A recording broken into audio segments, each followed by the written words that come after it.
the South Valley connection, right there on Bannock Highway. There was a sign, Winner's Merit. Second. And it had, Point up towards Mint Creek. yeah, I think you towards could Mint fire Creek, up. Yep. Yeah, well, I think what's, in some ways what's happened is people who were postponing or Yeah. waiting Yeah. said, let's do this. We can't wait anymore. Yeah. It's not getting any better. Let's just go ahead and get A married. lot of married people social distance anyway, so. Cool. Yeah. I gotta stay quiet. Marriage is social distancing. huh? You caught me out. That's a good one, I like that. Good. That's you. Okay. Don't tell them. That's a good one, Laura. I'm just not looking forward to school starting. And I- That's gonna I moved limit tables what I just 'cause can, last week, when I can see my son and my daughter-in-law Karen and Flicker's head was in Right. and my my entire grandson. shop, So so. But it's on and going. Yeah, changes the dynamic. It does. I mean, we've even gotten used to other ways of living and now it gets disrupted. Well, I've been going up there, we've Good. been out in the backyard, and Cool. And he's got a big enough living room that we can social You could- distance you in could the spread living out. room, but they're afraid of me getting Good. it from me.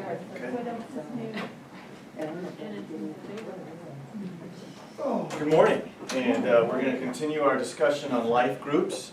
That's the way we're referring to what we've previously kind of known as our small group ministry. But small groups, over time, names and way things work take on certain characteristics and personalities. And so even our small groups have kind of taken on a certain identity and what that means. And if you were to look through our list of small groups, and Yvonne was wonderful at keeping that list current and always including any new ones or things of that nature. And she even divided them into kind of three categories. Those were the more spiritual growth oriented and Bible study, those that were more service oriented, and then some that were more strictly fellowship oriented. Like for example, the Pinochle Club was a kind of just a really fellowship oriented small group. But they took on these various components and kind of perspectives and personalities, each of them their own.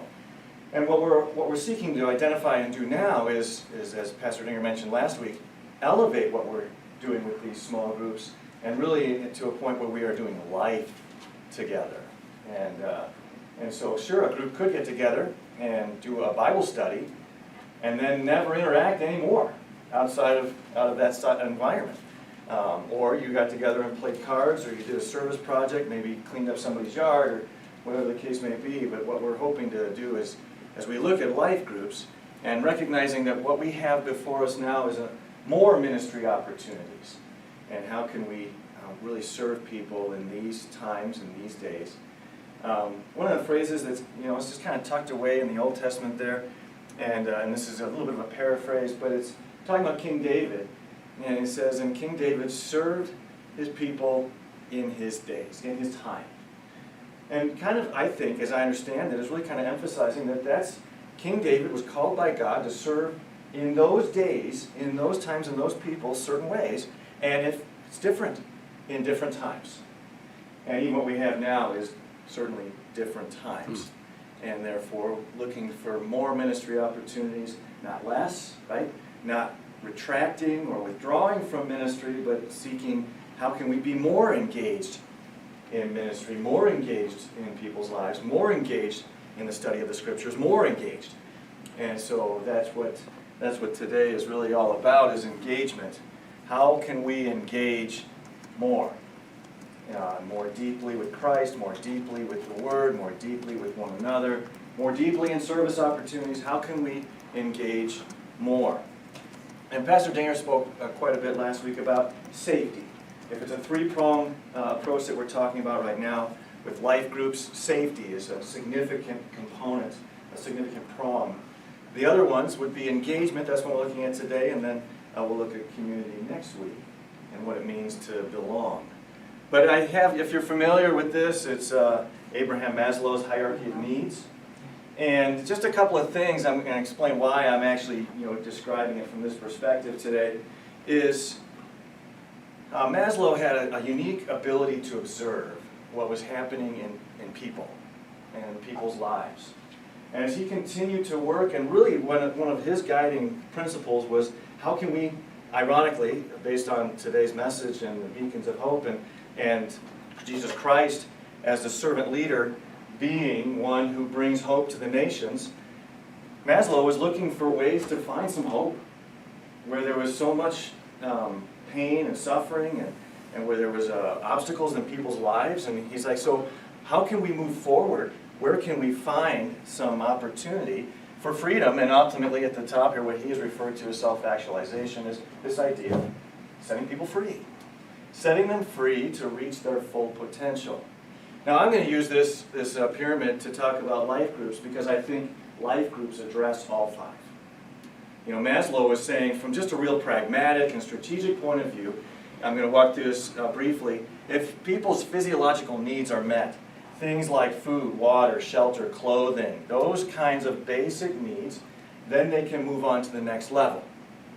And if at that next level they can have their safety needs met, which would be things like employment and security, having their possessions and belongings safe, having themselves be safe, health, those kinds of things, then if those needs are met, then you can progress on to the next. And that was Maslow's really thought process, is how do we help people move on to that next level. But as I just hinted at a moment ago, I think our life groups can address all five simultaneously. And it's specifically when we talk about engagement. And so if we were to keep walking up that pyramid, the love and belonging section, well, that's about being, expressing and experiencing love. So while at this first physiological need base, there's an idea of, can I depend on, am I able to depend on others and the things around me can I depend on my employer to let me work again tomorrow so I can bring home a paycheck and buy the food that I need and that kind of thing. The next level is more about the safety needs is predictability. And we found this, I think Pastor Dinger would agree with me, is through these weeks and months, is trying to communicate to folks what you can predict will happen when you come to church. And so when you come to a worship service on a Sunday morning, we will do everything we can to possibly keep you safe, healthy, free of viruses. We'll provide seats, we'll wear masks, we'll do all these things, sanitize, all these things so you can predict what it would be like to come to the worship service and be able to experience that safety. But this love and belonging is really the practice of experiencing and expressing love. And that in that we start talking about friendship and acceptance and this idea of belonging, intimacy. Moving on from there, though, the esteem level that Maslow identifies is what I would say is where you know you are valued, where you know you have worth.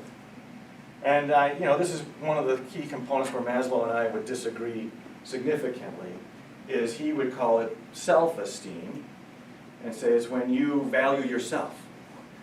But I am convinced that what the scriptures teach us is that when we understand how much God values us, that he has created us in his image, that we are his masterpiece, that we are precious to him, and that he sent his son Jesus Christ to die for us, shed his blood and gave his life on the cross for us. When we believe that wholeheartedly, then you know how valued you are. And so it's trusting the one who created you, trusting the one who redeemed you, trusting the one who knows you best, to say, there's value here. There's value here. And so it's a faith moment, and it's more about when we understand that, when we understand how valued we are, then we also can recognize how valuable other people are. And it just transfers out that way. Hey, Jim. Yes? So, just curious on the love and belonging one, and then you go to esteem. Love and belonging, is it fair to say almost like it's a place where I'm loved regardless of my accomplishments or anything like that, where esteem may be, boy, we also value you in addition to simply for who you are. There's more than that? Is that what esteem is? Does it add more to that intrinsic value? I think, let me paraphrase it this way and see if we're saying the same thing. The love and belonging, like you said, it's not performance-based. Mm-hmm. It's not because, we'll love you flaws and all, and it doesn't matter how much. Just like we say from Romans chapter 8, nothing can separate us from God's love. It's not based on performance at all. But I think when you talk about esteem, then it is like what Paul even says in our Romans reading today. that God gives us grace, and when we live out those gifts that He has given us, I mean, there's value in that.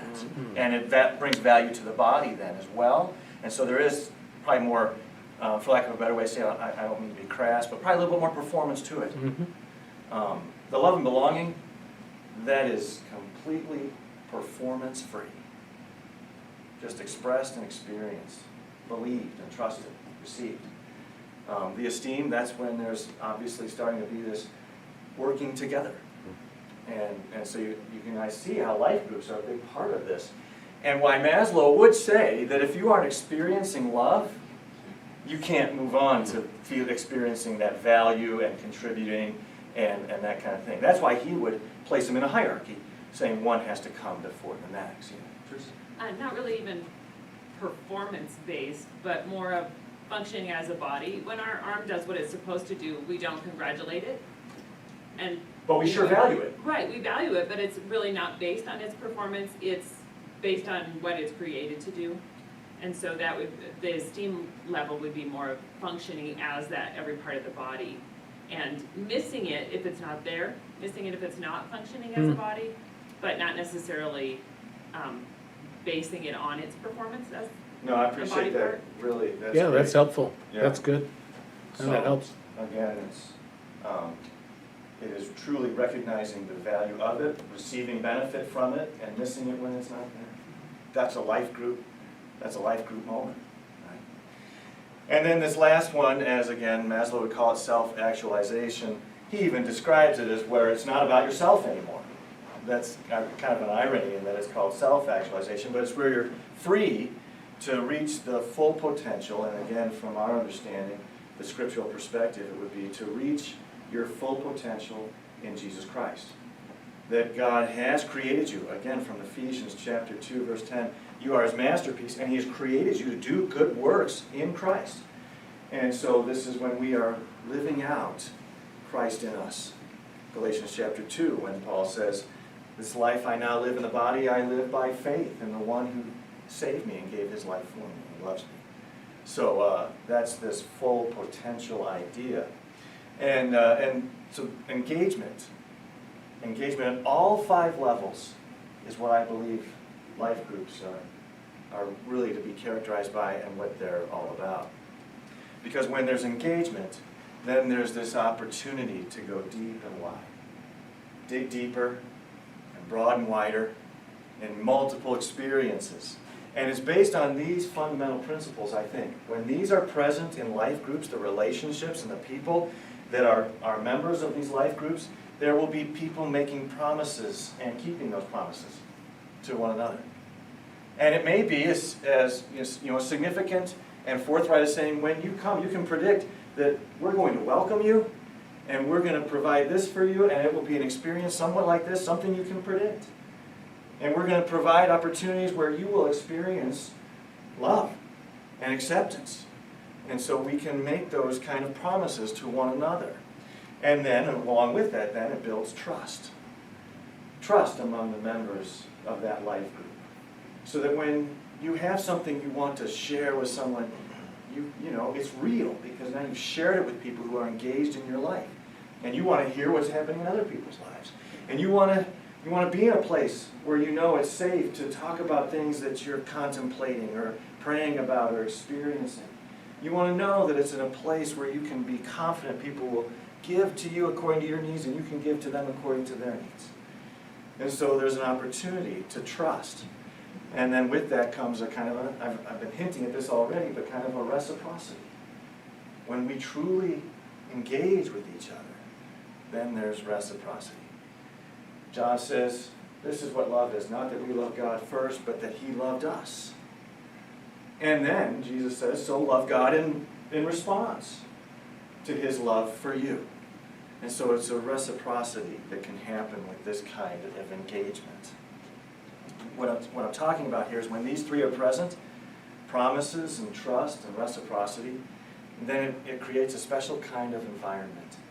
An environment develops where we can, as I mentioned, grow deep and wide. So here's just a few thoughts on where we might be able to grow deeper and wider. So deeper learning would happen. And what I'm talking about here is kind of just Biblical worldview.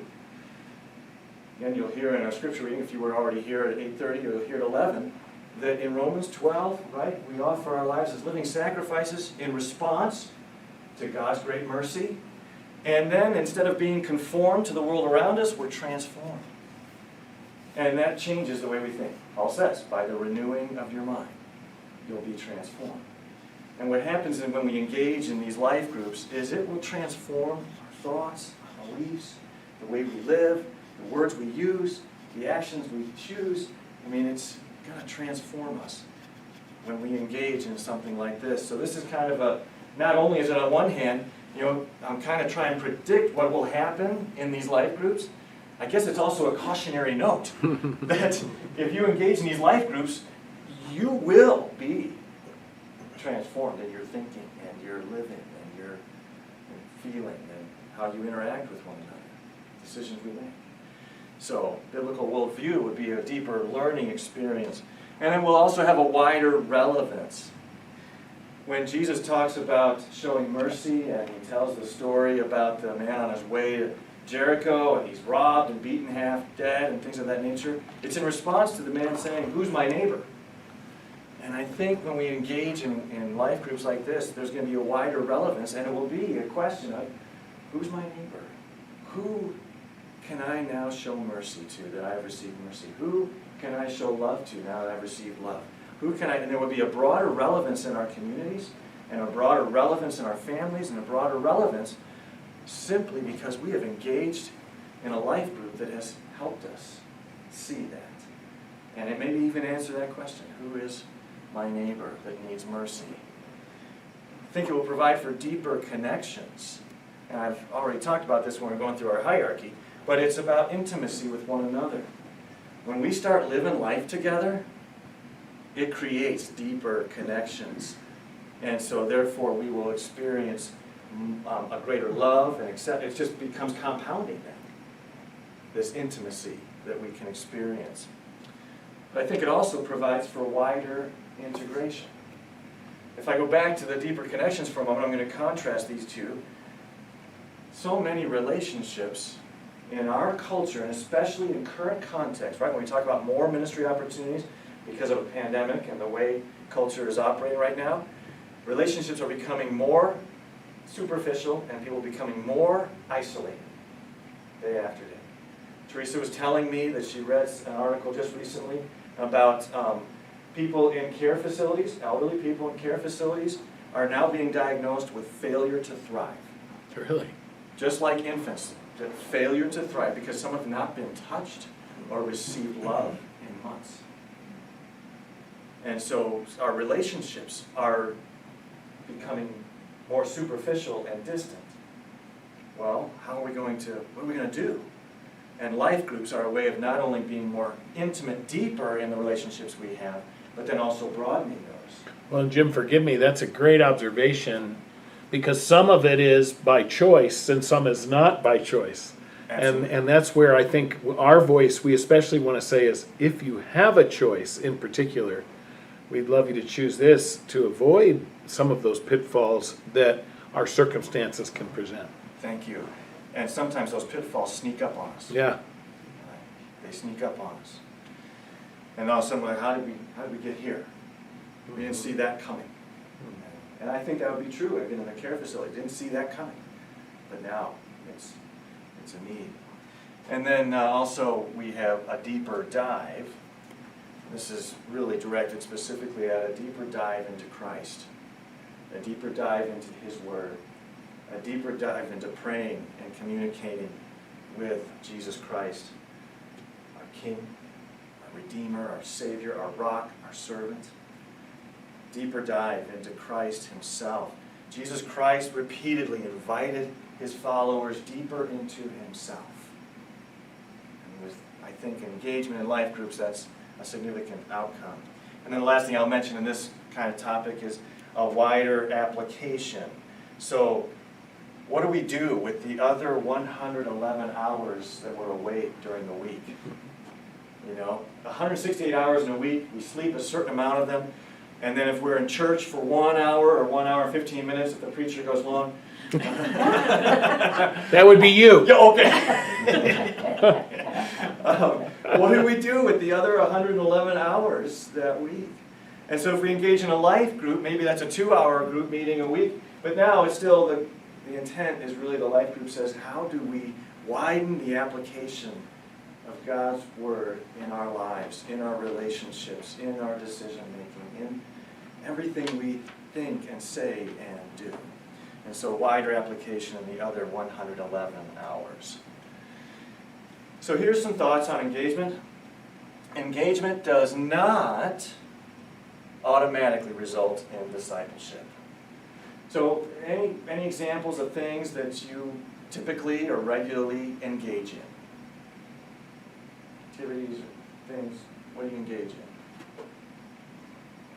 Some of I don't you know, engage in- walking on the treadmill, things like that, reading. Yeah, anything like that. Reading books, walking on a treadmill. It could be as simple as you engage in going to work, or you engage in, maybe you have a weekly lunch appointment with somebody, or what do you engage in? Engage in housework, engage in taking hikes, golfing, anything? Laundry, okay, so you engage in the activity of a chore. Never ending. Yeah, Walking my dog. great. So you walk your dog daily? Anything else? School, School, teaching Joshua, so both of you are engaging in that activity together. Now that's actually insightful for a minute. I'm going to use that as my springboard then. What I mean is, engagement does not automatically result in discipleship. Just because you engage in something doesn't mean that you're becoming that thing. So Cheryl, you walk your dog daily, doesn't mean that you are now a dog walker, right? I mean, you walk your dog, right? Getting on a treadmill daily doesn't necessarily turn you into a fitness guru. Boy, that's for sure. Now, using Teresa's example, teaching Joshua, he's in 9th grade now, and so you're his teacher and coach and transport and everything. So anyway, but there is a discipleship aspect to that, because you are trying to train him up in a way of thinking and a way of living, and that's more in line of what we would call discipleship. So while engagement does not automatically result in discipleship, I think discipleship cannot happen without engagement. It doesn't just happen through osmosis. Although I was certain that if I just slept on my biology book, I would become a scientist. That it would just osmosis. See, I learned what it meant. It just doesn't work for me. But Didn't you sleep with your baseball glove? That's what I did. Oh yeah, you bet. I thought I would become Willie Mays. So, perfect. Because just hold on to a baseball glove doesn't turn you into a ball player.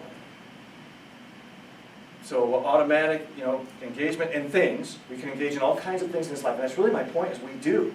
We repeatedly engage in activities all day, every day. And we engage in relationships and we engage in these kinds of things. But discipleship requires engagement. It's just, there's a different kind of relationship there. Discipleship is in itself about growing. Growing. If we are not growing, then we are dying. Right? I think the definition of health could simply be, I'm sure doctors would disagree with me on this, but I think we could say safely that to some aspect, health means we're growing. Even this failure to thrive idea. If a child is not growing, they're not healthy. And so many of us have reached that point where we're declining. Or, growing in other ways that we're not excited about. But discipleship is about growing. And then, same kind of a relationship here though, growing does not happen alone. Growing doesn't happen alone. So I'm asking you to trust me in a few of these things, but I think if you just look in the world around us that God has created, nothing just happens alone. In fact, that's what we talk about in God's creative work. When He's created everything out of nothing, that is His work. None of us, nobody else can do that. And so growing doesn't happen alone. Jim, do you mind? Please. This is great. Number 2 and 4, I think, is a really good one to chat about just for a second. So discipleship can't happen without engagement, and I agree with that. And the other one, growing does not happen alone. I think you can argue that a certain amount of discipleship might happen. What we're talking about is qualitative, right? I mean, what we're saying is the discipleship that Jesus is modeling and inviting his followers to do can't begin to, because there's discipleship like, I don't know, I can be a disciple of, I don't know, Tolkien. You know, I read and I want to do this and that, but I might say I am, and I might learn a little bit about it, but, you know, I may not really know the depth of what he's trying to convey unless you approach it in a certain manner that includes certain things. In the same way with growing doesn't happen alone. There's a certain kind of growth that could happen by yourself, but it is not the kind of growth which Christ has called his church to. Is that fair? Oh, absolutely, thank you. Because what it makes me think of is, even as I'm now thinking through Jesus' time with his disciples, those years of ministry, he was always calling them to himself together, right? Right. Even when it says he went off to be alone, it was he went off to be with his Father. Right. And so I appreciate that the qualitative statement is really important. And I hope I'm not jumping the gun on it, because it's fun because we're doing this together, but you know, the Acts 2:42, you know, that model is kind of, when we're talking about discipleship and growth, we're kind of saying those are some of the methodologies that Jesus really holds out for his church and that the church embraces, right? Absolutely, yeah. Meeting together, being in prayer, in worship, you know, caring for one another. And I think what you're reminding me of, Jonathan, is that there is a difference, I think, between knowing learning and knowing experience. And what Jesus was all about was, how do we experience life together? How do we grow together? He's put into place, he gives us to one another as a means of delivering his grace to us. And so we do this together. Solomon says it this way in Ecclesiastes. He says, pity the person who walks alone, because there is no one there to pick them up when they fall. Right. And the work of two is better than the work of one.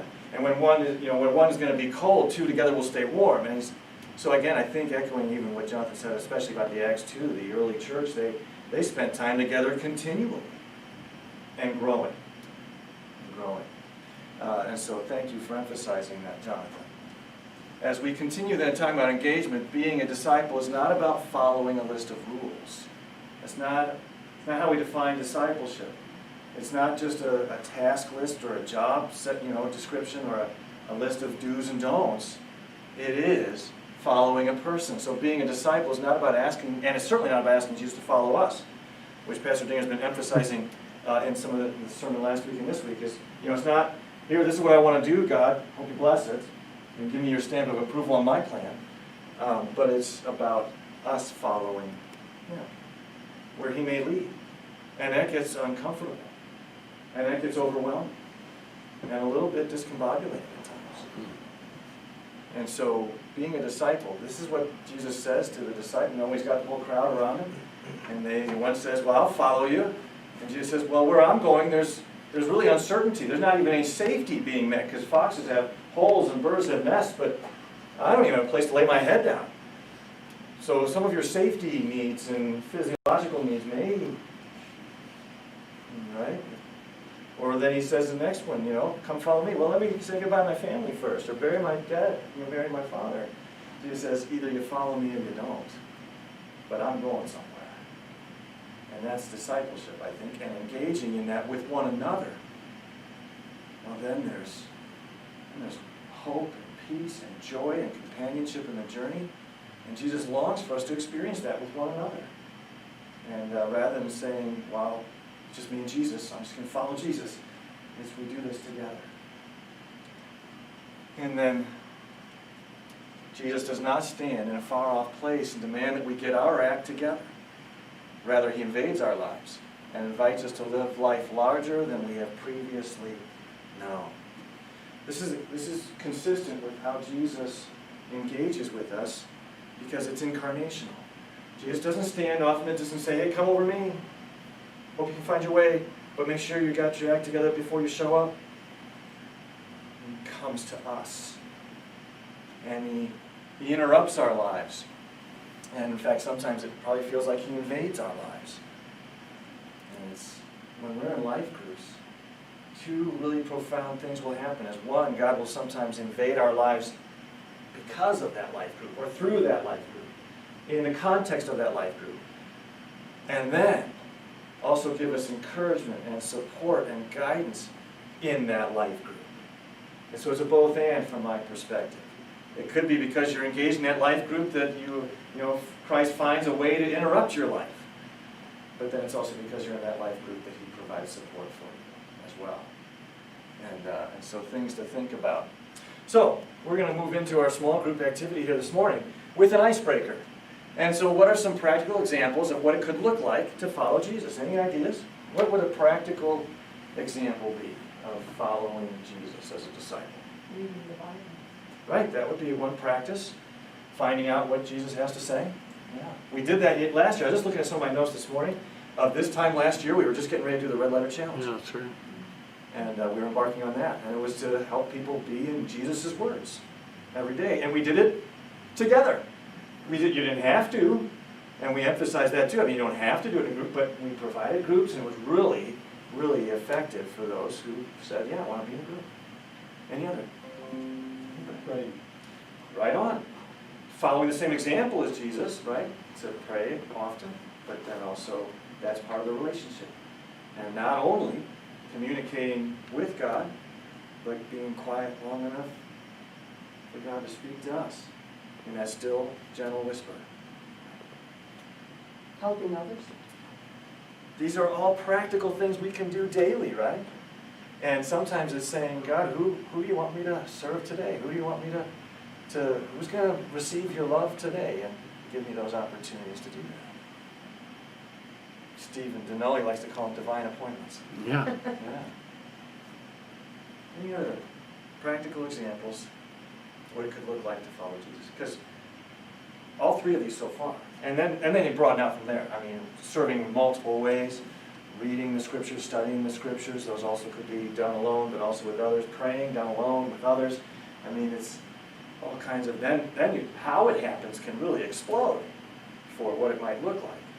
But when we talk about these examples of following Jesus, it's about relationship. The relationship with Jesus. Cheryl, were you going to say something else? Nope, I'm just agreeing with you. Okay. Okay. What could make it difficult to follow Jesus? I'm so busy. Yeah. Following Jesus just doesn't fit in the schedule. Right. Negativity of others. How do you mean, Cheryl? Well, if you're around somebody who's not a Christian, and they just won't give you an inch in letting your love radiate out to them in one way or another. Sure, so you're trying to serve or love them, and they're not very receptive to it, Exactly. right? Could be challenging. And discouraging. Our own sin that we enjoy. Thanks, Brad. No, you're absolutely Way to cut to the heart. Yeah. Wow, okay. and thanks for the tagline, right? Our own sin that we enjoy. Because Jesus might want us to not enjoy it so much, Yeah. or let go of something we do enjoy, that we know that he's not pleased with. Lots of distracting voices. So many. So many loud voices. One of the things that even, with Elijah on the mountain and, that whole experience, God says, I'm not in the earthquake, I'm not in the wind, I'm not in the fire, I'm in the gentle whisper, right? So listen to that still small voice.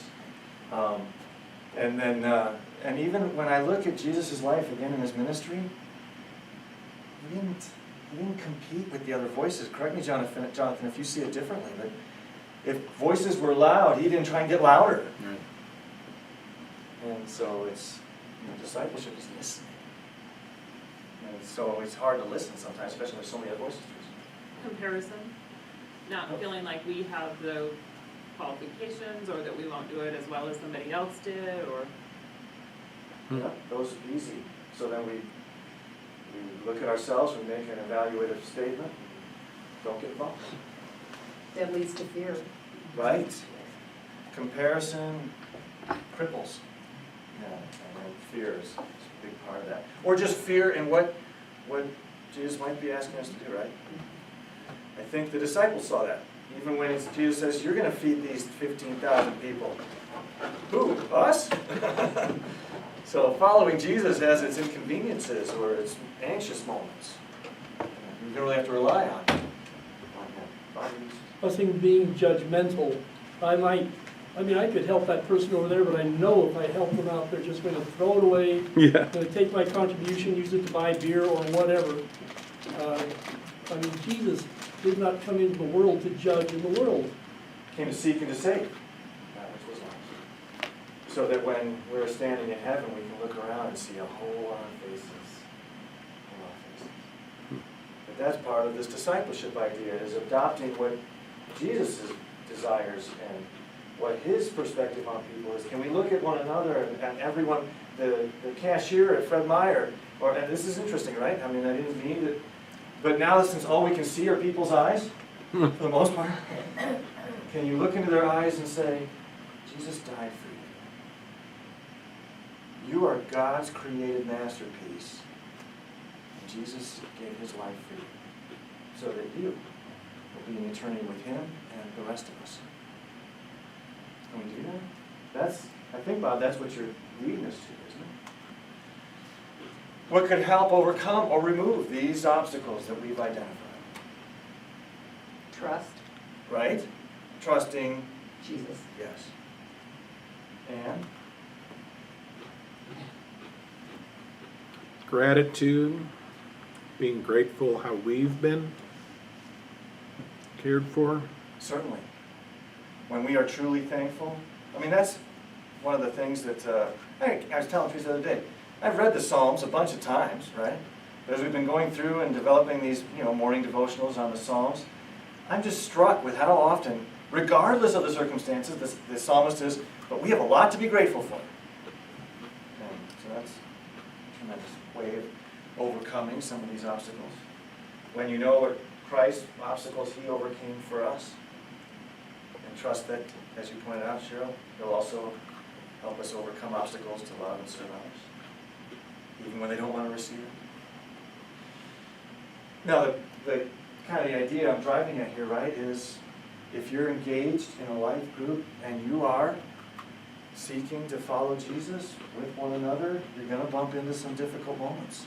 There's going to be some obstacles and some hurdles and some struggles, and being engaged with one another in a life group. There you go. So the answer to number 3 is join a life group. Bingo!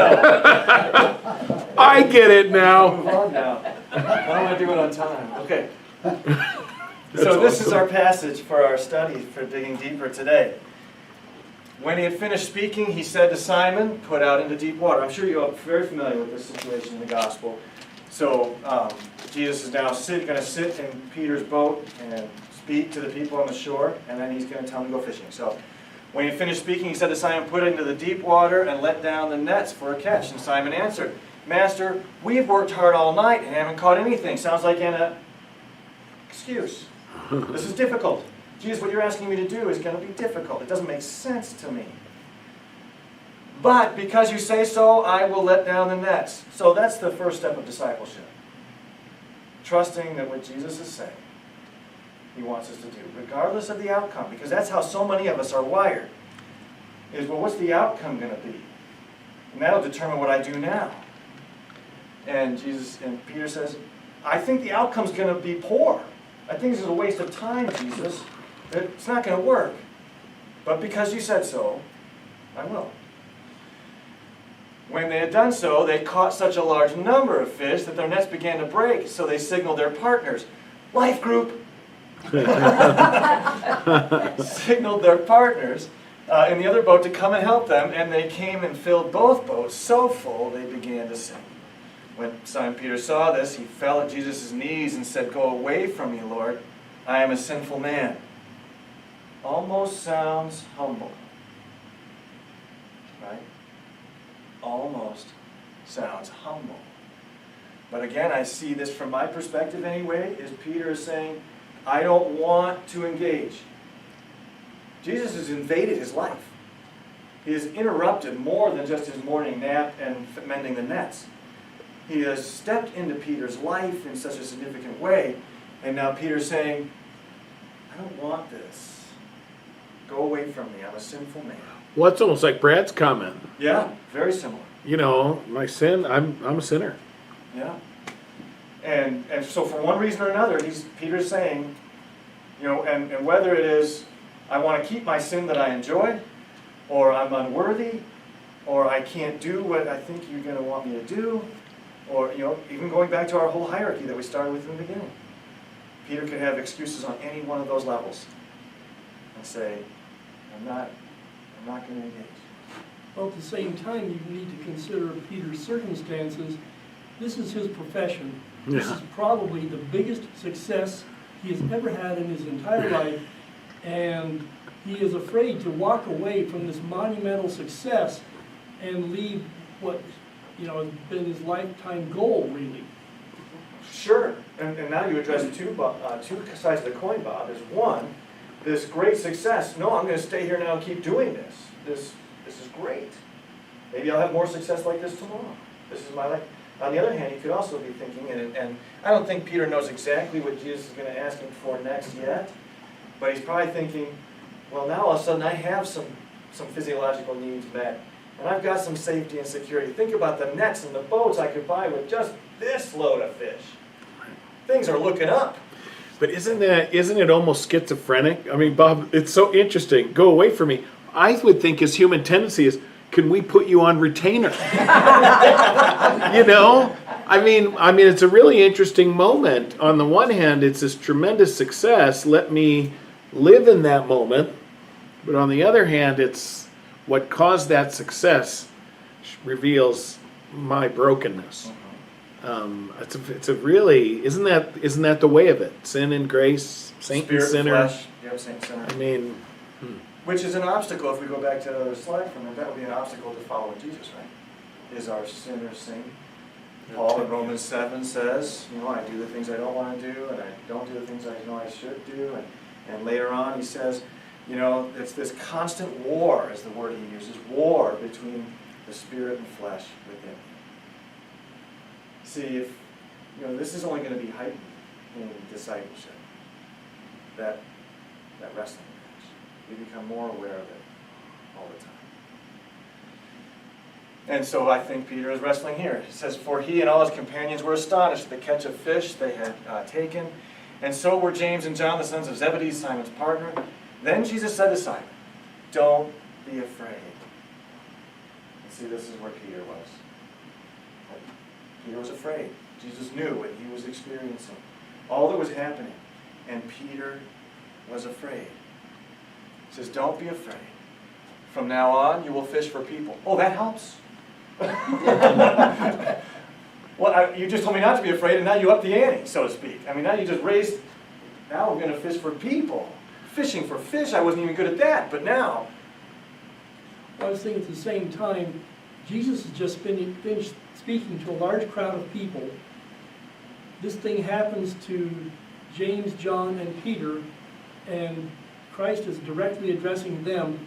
They have been selected. The rest of the people may be astonished and watching. Jesus knows these are the people he wants as disciples, and these people, you know, these three men have got to be saying, he is selecting us out of this entire group of people for something incredible.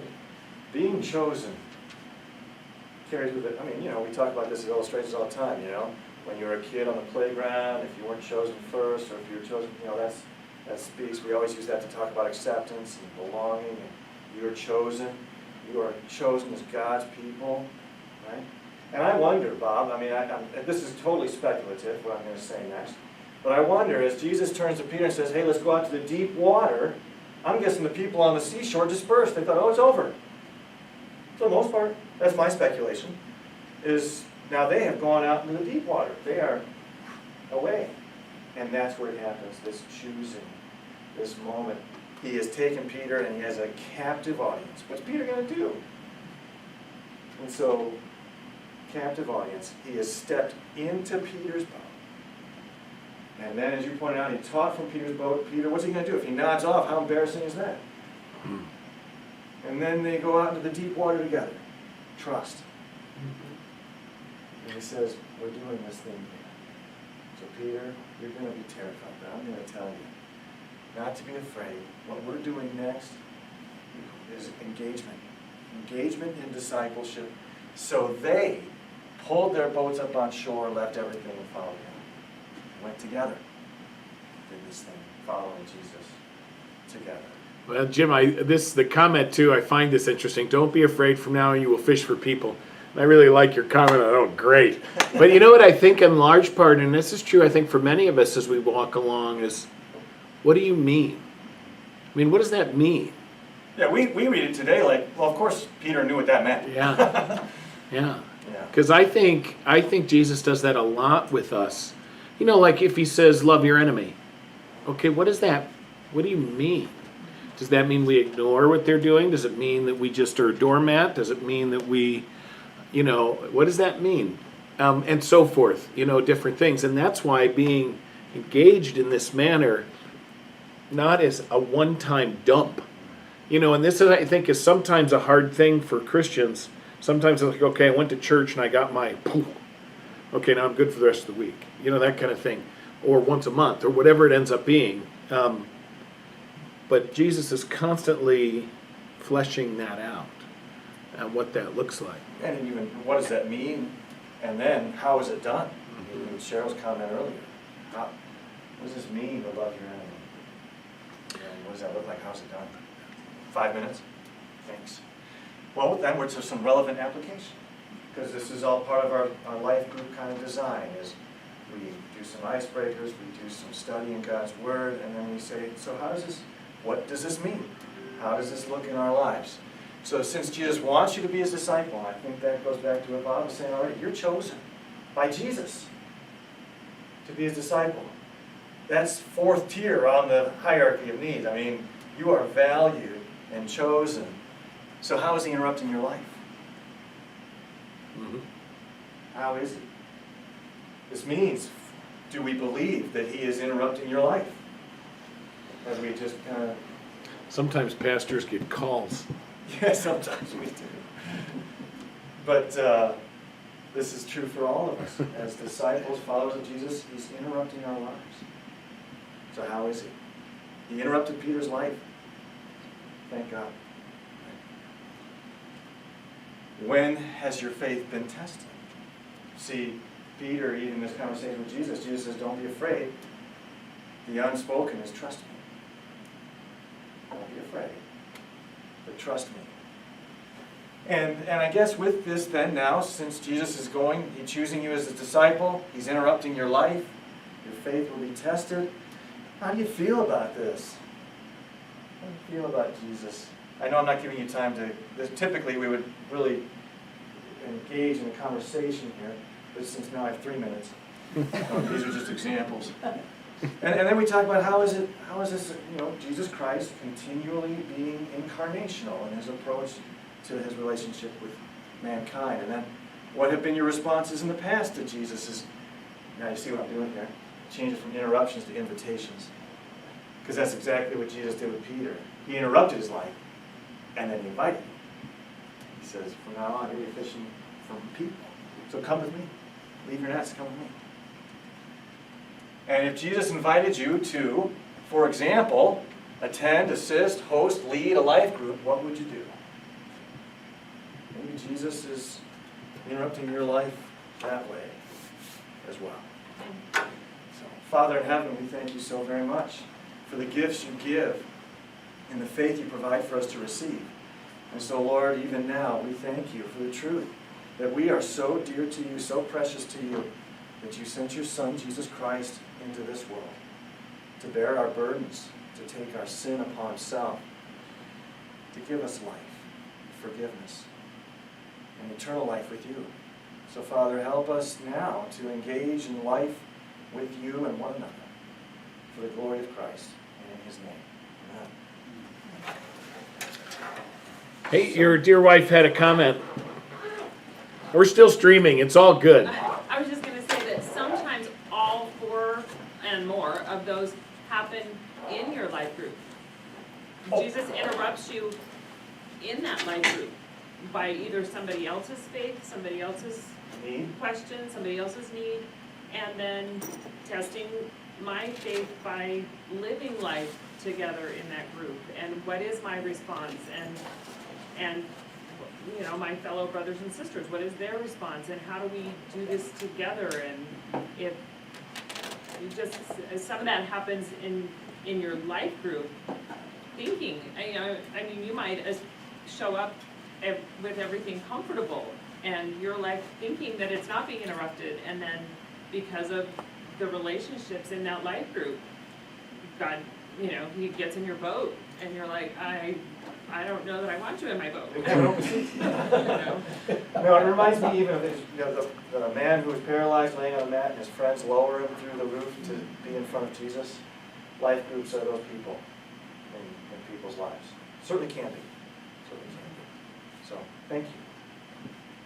All right. Thanks. Come And back for Jonathan next. can continue any discussions you want to have. I have to run to the praise team. All right, if you hear me from the back, next week is session 3, and that'll be our 3-part series on small groups, life groups. Thanks for joining us. We'll talk to you again. See you again soon. Okay, you're all safe. You can speak.